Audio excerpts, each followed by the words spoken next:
नमस्कार, सायन इन्फोटेकमध्ये आपले स्वागत आहे. मित्रांनो, महाराष्ट्र पोस्ट विभागाच्या पोस्टमन किंवा मेल गार्ड आणि मल्टीटास्किंग यांची एक्झाम आता जानेवारीमध्ये असणार आहे. या संदर्भात मी एक व्हिडिओ तयार केला आहे की हॉल तिकीट कसं डाउनलोड करायचं आणि एक्झामसाठी कुठल्या सूचना आहे आणि प्रॅक्टिस एक्झाम कशी द्यायची, ऑनलाईन एक्झाम कशी असणार आहे या संदर्भात मी हा व्हिडिओ तयार केलेला आहे. हा व्हिडिओ मी डिस्क्रिप्शन बॉक्समध्ये टाकत आहे, तो आपण बघू शकता.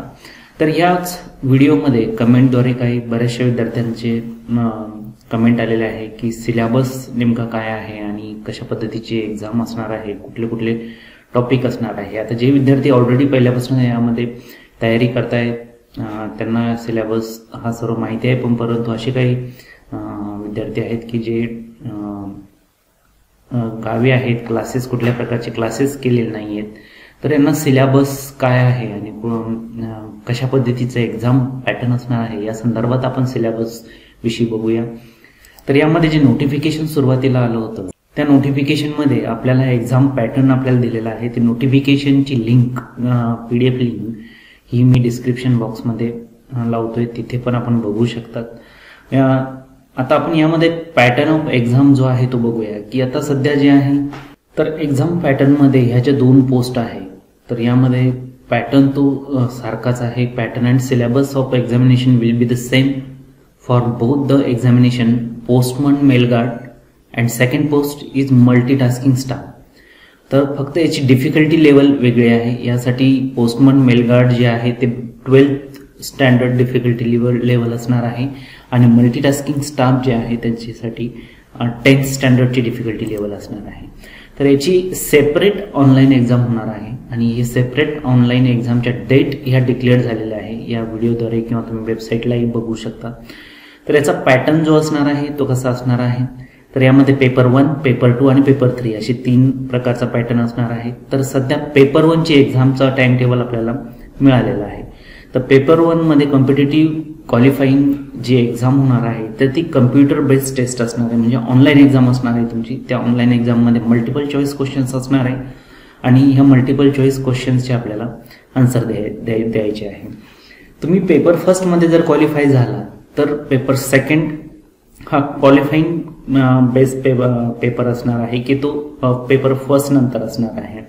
आता यामध्ये combination of computer based test of multiple choice question असणार आहे. याचं जे आहे सिलेबस खाली दिलेला आहे. त्यानंतर पेपर 3 जो आहे तो डेटा एंट्री स्किल टेस्ट असणार आहे. तुमची डेटा एंट्री स्किल टेस्ट घेतली जाईल.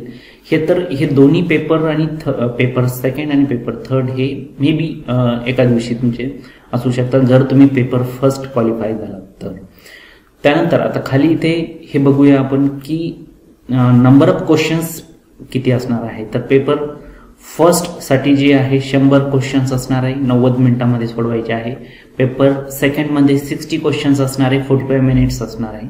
आणि यामध्ये हे तुम्हाला इथे मॅक्झिमम मार्क्स जे आहे पेपर 3 मध्ये 40 मार्क्स असतील, 20 मिनिट असणार आहे, जे की डेटा एंट्रीसाठी तुम्हाला करावं लागणार आहे.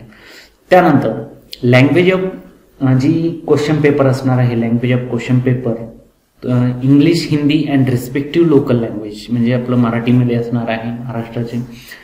तर यामध्ये पेपर 1 वर जर फोकस तुम्ही केला तर मल्टिपल चॉईस क्वेश्चन्स असणार आहे आणि यामध्ये मिनिमम क्वालिफाईंग मार्क्स हे कॅटेगरीनुसार असणार आहे की SC ST 33%, OBC 37%, अनरिझर्व्ड 40%, EWS 37% आणि PWD 33%. आता याचा अर्थ असा नाही की तुम्हाला 33% मिळाले म्हणजे तुम्ही पेपर 1 मध्ये क्वालिफाय झाला, तर याच्यामध्ये सुद्धा मेरिट असणार आहे. तुम्ही जास्तीत जास्त मार्क्स मिळवण्याचा प्रयत्न इथे करायचा आहे. आणि पेपर 2 जो आहे तर याचं जे qualifying criteria same as paper 1 असणार आहे. तर यामध्ये सिलेबस काय असणार आहे. आता यामध्ये वेळ फार कमी आहे.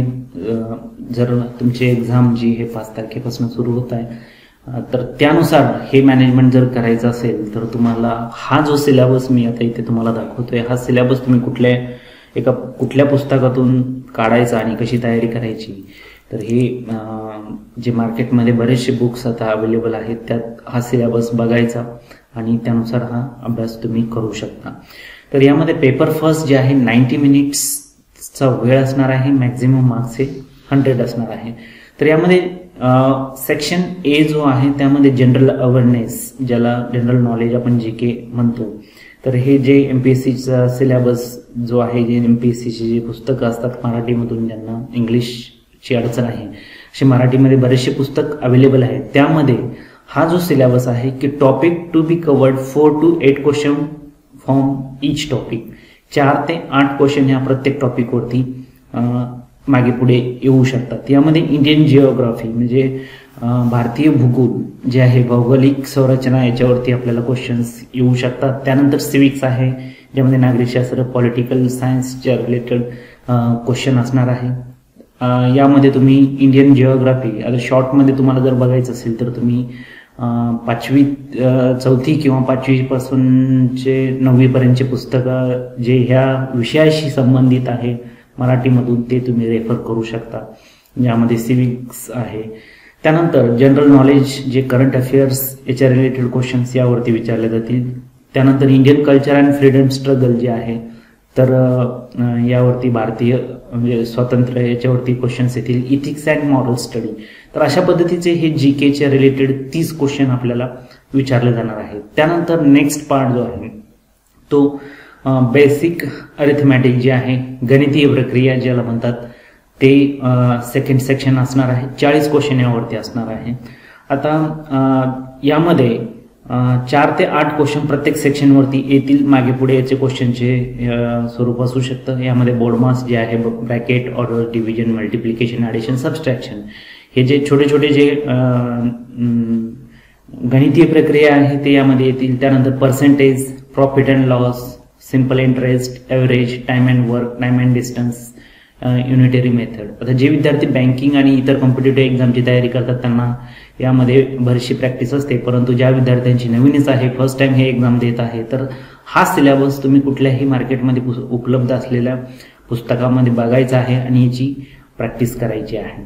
त्यानंतर नेक्स्ट जो सेक्शन आहे तो म्हणजे रिझनिंग अँड अनालिटिकल ॲबिलिटी. यामध्ये बुद्धिमत्ता आपण वरती आधारित जे क्वेश्चन आहे ते येतील. 30 क्वेश्चन असणार आहे. बोथ यामध्ये verbal and non verbal types question असतील. आणि हे जे क्वेश्चन आहे यामध्ये 30 क्वेश्चन्स विचारले जातील. तर पहिला पेपर क्वालिफाय झाल्यानंतर तुम्ही सेकंड पेपरला ॲप्लिकेबल होणार आहात. तर सेकंड पेपरचा सुद्धा सिलेबस इथे आहे.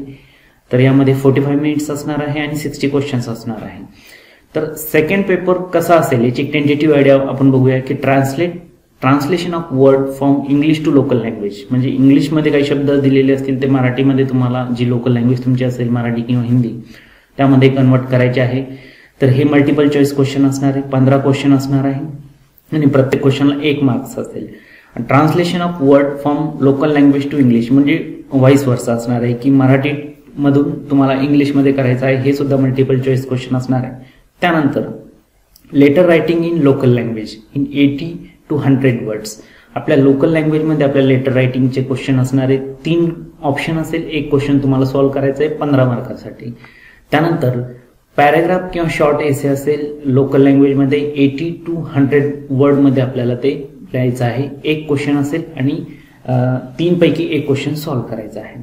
तर या पद्धतीने सेकंड पेपरचा फॉर्मॅट असणार आहे. त्यानंतर थर्ड जो असणार आहे, तर थर्ड ही स्किल टेस्ट आहे की डेटा एंट्री असणार आहे की 20 minutes on computer, data entry for 2000 keys depressions, म्हणजे 2000 कीज आपण यूज केल्या पाहिजे अशा पद्धतीचं डेटा एंट्री आपल्याला ही 40 मार्क्ससाठी असणार आहे. तर यामध्ये पेपर फर्स्ट जो आहे तो पोस्टमन आणि मल्टीटास्किंग स्टाफसाठी वेगवेगळ्या डेटला घेतला जाईल. म्हणजे एकाच दिवशी, बऱ्याच वेळा कॅन्डिडेटचा प्रश्न होता की एकाच दिवशी पेपर असणार आहे का, पण ह्या वेगवेगळ्या डेटला पेपर असतील. त्यानंतर both paper second and third shall be conducted for the post A and B. म्हणजे पेपर सेकंड आणि थर्ड हे पोस्टमन मेलगार्डसाठी पण आहे, मल्टीटास्किंगसाठी पण आहे, पण हे सुद्धा वेगवेगळ्या डेटला असणार आहे. पण जे शॉर्ट लिस्ट झाले, जे फर्स्ट पेपरमधून कॅन्डिडेट शॉर्ट लिस्ट होतील त्यांच्यासाठी पेपर सेकंड आणि थर्ड आहे. तर सध्या तरी फोकस हा पेपर फर्स्टला असायला पाहिजे, त्यानंतर तुम्ही पेपर सेकंड आणि थर्डची तयारी करायची आहे. तर मित्रांनो, या पद्धतीने हा सिलेबस आहे. याची लिंक मी डिस्क्रिप्शन बॉक्समध्ये टाकत आहे. पुस्तक कुठलं वापरायचं यामध्ये आता या एवढ्या शॉर्ट पिरियडमध्ये आपल्याला कुठलं बुक्स वापरायचं आहे मार्केटमध्ये तुम्हाला जे योग्य वाटत असेल त्यामध्ये हा सिलेबस तुम्ही बघा आणि यानुसार याची तयारी करायची आहे. हा व्हिडिओ जर आपल्याला आवडला असेल तर लाईक करा, शेअर करा आणि आपण चॅनलवरती जर नवीन असाल तर चॅनल सबस्क्राईब करा. हॉल तिकीट आणि एक्झामबद्दल, ऑनलाईन एक्झामचा पॅटर्न कसा असेल या संदर्भात मी व्हिडिओ तयार केलेला आहे. त्याची लिंकसुद्धा डिस्क्रिप्शन बॉक्समध्ये टाकलेली आहे. हा व्हिडिओ बघितल्याबद्दल आपल्या सर्वांचे मनपूर्वक आभार. Thank you very much.